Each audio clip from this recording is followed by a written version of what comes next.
So they asked me to tell my story. How did I get to this point here where I sing and write songs for God? And to do that, I'm going to tell you the story, and I'm going to do it with 2 Bibles, 3 people, 4 Bible verses, and 5 songs. No, I'm not going to sing them all. Don't worry. We'll get through this. We'll be done today. Let me start with the 2 Bibles. The 2 Bibles that I have. Probably every Christian songwriter has at least these 2 Bibles. And the first one is my Holy Bible, New International Version. Not the first Bible I've owned. That was the King James, the red one that I got at confirmation many years ago.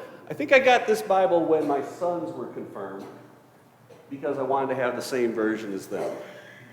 The second Bible, the one every songwriter owns, the Complete Rhyming Dictionary. Yeah, you'd be surprised the different rhymes that you can find in here, like, orange and door hinge. You all thought orange didn't have a rhyme, right? No, it does. This is really handy, by the way, when you're trying to rhyme names of the Bible in songs, because there's some really wild names out there, like Ruth, Truth, Jacob, Jamaica. You didn't know that, did you? I'm not sure how those 2 would fit together in a song, but there you go. Those are the 2 Bibles that have had such a huge influence on both my faith and on my songwriting. And I will say, I have read the entire New Testament. Unlike Pastor David, I don't remember much of it, and I would be very bad at Bible trivia, but I have read it. So I want to take you back to the most important holiday for me, and that's Christmas. No surprise, I grew up in a toy store. My first memory was a Christmas gift that I got at the age of 3 from my grandparents. No, it wasn't a toy guitar. I am a Christmas sap. I cannot read the last page of the Polar Express without breaking up. And so it's probably no surprise that my favorite song I've ever written was a song I wrote called The Greatest Gift. The song I wrote in 1998 when my son Parker was born. Debuted it on Christmas Eve for the family, and then played it a few times here. And spoiler alert, greatest gift to give from God, little baby boy. The greatest gift, the gift from God. Now, for me, the second greatest gift happened in 1985. I'd been a camp counselor out of store camps for a few summers, and out there they had a lot of people that were singers and songwriters. And, I always saw these singers and these guitar players, and I'm like, I want to be one of those. I want to be one of those. And that year, in 1985, my sister wanted a stereo for Christmas, one of those fancy ones, with all the components, the turntable, the cassette player, and the amplifier, the tuner, all that. Mom and Dad said, hey, Phil, we don't know, how to buy one of those. Can you help? Sure. And then my mom said something to me that changed my life forever. She said, well, you know what the big gift your sister's getting? Is there a big gift you would like this year? And that's how I got my first guitar. 1985, an Eterna 6-string. I still have it hanging on the wall in my office. I don't play that one very often. I play the ones that sound a little better now, nicer ones as we've gone on, but that's how I got my first guitar. Now, for the next 6 months, I was trying to learn how to play a guitar, and if you've ever seen somebody first trying to learn how to play a guitar, it's painful. I'm not even going to bore you with that part of it. My roommates, though, would leave the room every time I picked up the guitar. But it was that summer, 1986, that I met the first person who would have the most profound impact on my musical journey. His name was Timothy Milburn. Now, Tim was a camp counselor just like me. He was a guitar player, but he had done something that up to that point I had never really even considered. He wrote his own music. And I actually still have a cassette of him singing his songs that he had written, sitting in a box somewhere. I don't have a cassette player to play it on, but I still have the cassette. Now, I knew I was never going to sound like the people on the radio. In fact, I was playing a James Taylor song once when I was in college, and one of my fraternity brothers came up to me. He's like, Phil, have you ever even heard this song in real life? But man, if you write your own music, you guys will never know if I screw up. It's the beauty of writing your own music. One of the first songs I wrote, I wrote dozens of songs, none of them which were fit for human consumption. But one of the first Christian songs I wrote came shortly after I came back to Jackson in 1993, and I joined Sacred Wind, the musical group we had here, and I was one of the chorus with Shelley and a few others. And one of the things when you join a band and you're in the chorus and you're up front as a singer is they expect you to dance, a little choreography. I can't dance. So that was the first big reason why to pick up the guitar, right, and join the band with the music, because they didn't make the musicians dance. And if you have the guitar, though, you have to justify it. So I thought, well, I got to bring some songs to the table, and that's why I started bringing them songs like Lights of the City and King Jesus Is All. And that kind of started the whole musical journey there. But it was in a discussion that we had, and I don't even remember the context, where we were asked, what is your favorite Bible verse? The first one to come to mind for me was Matthew 25, verse 40. And it says, "The king will reply, I tell you the truth. Whatever you did for one of these, the least of my brethren, you did unto me." That one has always just hit me really, really hard. That we're not measured by what we do on Sunday morning. We're measured by what we do every day. We're measured by how we treat other people, the people that we perceive to be above or below us. And I'll be honest, many times I fell short in how I treated other people. The motto out at store camps was, I'm third. God is first, others second, I'm third. Yet, so many times in my life, I put other people behind me, I put myself above them. And that led me to the first song I wrote that I really actually started to feel like a songwriter. It's called Tell Me Jesus. Kind of went like this. Tell me Jesus, tell me why I can't hear my brother's cries. Tell me Jesus, tell me why I live my life of lies when I know my brother, know I hurt you too. So tell me Jesus what to do.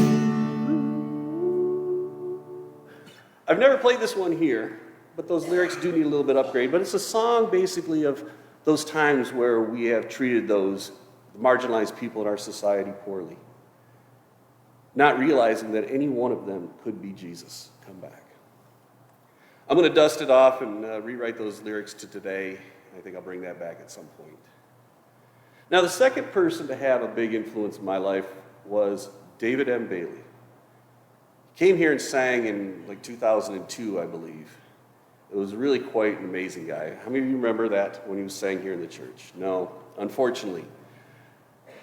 David's an amazing guy. He was diagnosed with brain cancer. And he decided to spend his remaining days writing songs about faith, hope, and love. And I've played a couple of his songs for you here. David was given 6 months to live. He ended up living 12 years and wrote some amazing songs in that time.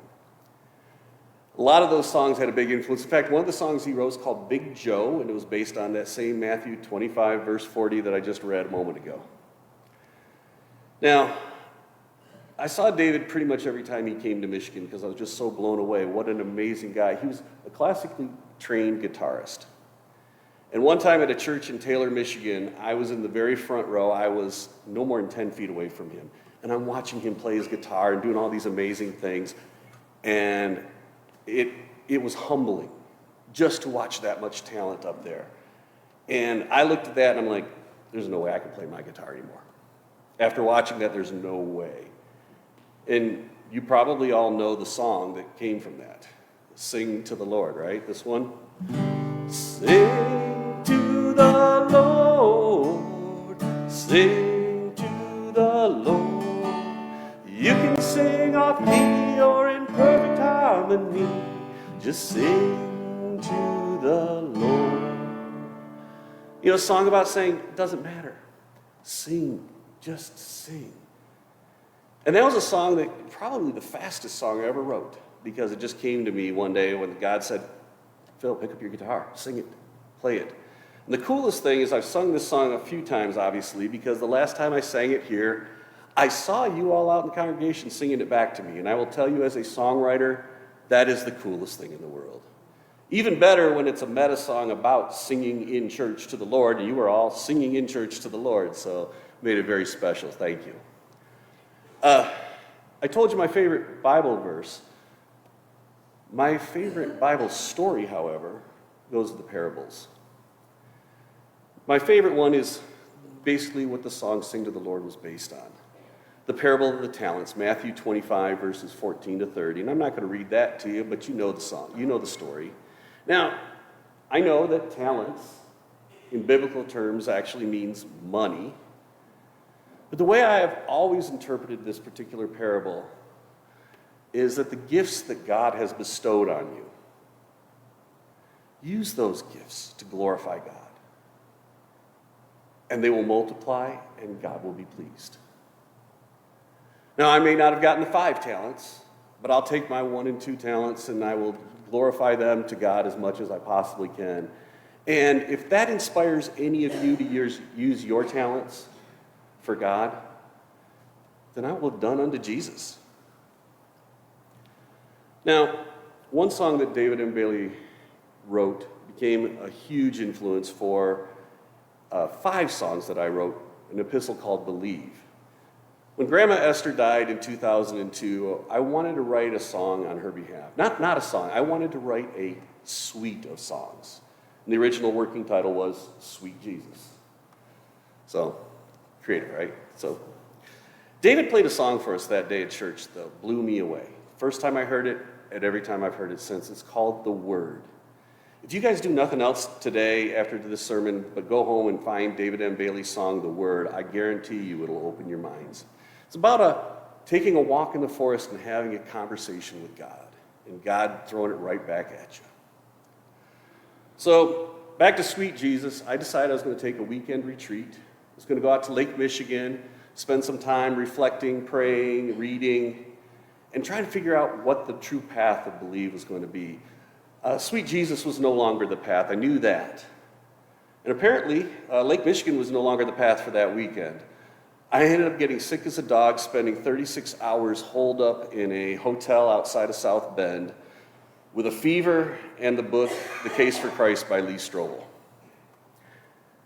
Well, it was Lee's book and David's song, The Word, that really helped me find my path.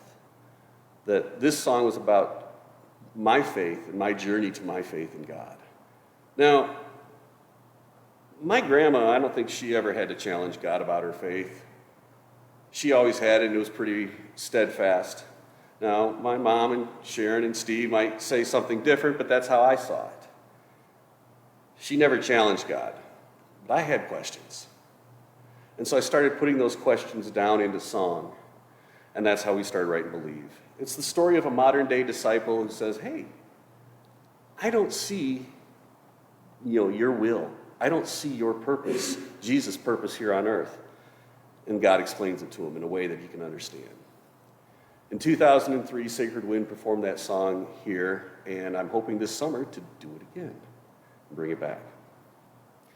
Now, the song itself is based on the very first Bible verse that I ever looked up, basically because I saw it on TV at every sporting event in the stands, and it's about the most appropriate Bible verse for today, March 16. That's John 3:16. For God so loved the world that he gave his only begotten Son, that whosoever should believe in him shall have eternal life. I mean, we've all heard that, we've all seen that, and that's what the song Believe is based on. Now, third person, Michael W. Smith. And I can't have a sermon about music without mentioning Michael W. Smith. His worship CDs were the soundtrack of the early 2000s for me. A lot of people ask songwriters, what comes first? Is it the music? Is it the words? And Michael W. Smith is a master musician. But when he was asked that question, he said, definitely the words. Because without the message, the music is meaningless.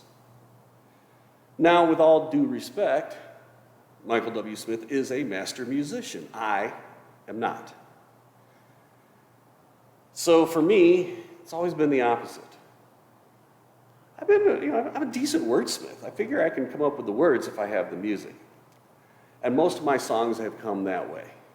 So when I start writing songs, when I start playing guitar, I'll come up with maybe a musical riff or two, and I'll play them over and over and over, just trying to remember them, knowing that someday I'll put them into a song. And Believe was just like that. 4 of the 5 songs in Believe were music that I had written years before. I just hadn't found the words to go with it. Now, I want to wrap this up with sharing my current most favorite Bible verses. Matthew 22, verses 36 to 40, where they say, "Teacher, what is the greatest commandment in the law?"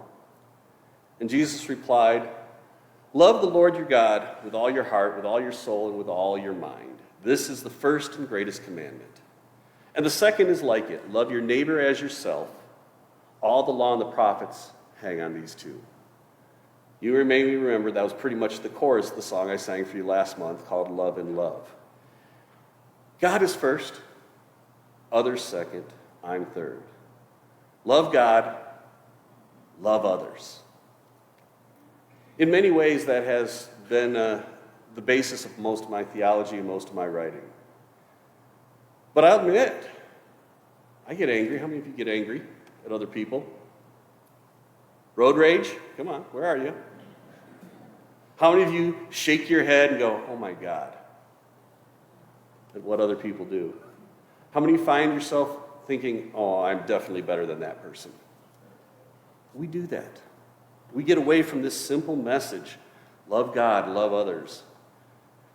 The best thing for me is when I pick up the guitar, that's usually when that goes away.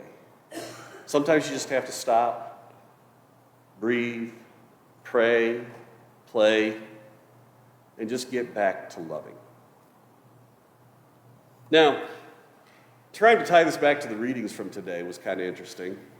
When David sent me those 2 biblical readings, I thought, well, Genesis talked about how God blessed Abram and that his legacy would go on for generations. God's blessed me. And my hope is that maybe something in my song will influence you, and that will carry on through generations in your family's life. And in Luke, Jesus was warned, don't go to Jerusalem, but he did. That was his calling. He knew what he had to do. He had to go to Jerusalem. Blessed is he who comes in the name of the Lord. It's kind of my calling, too. I know that I have to share these songs. They do me and God no good to sit there at home with them just being not shared. So I want to share it, and I'm going to keep on doing it for as long as I can. It's always been about love. I think the Beatles got it right? All you need is love. All you need is love. Come on, sing with me. All you need is love. Love. Love is all you need. And frankly, I'll tell you, I love playing for you here at the church. Mainly because I know you're all out there praying for me to get better. Amen. Thank you.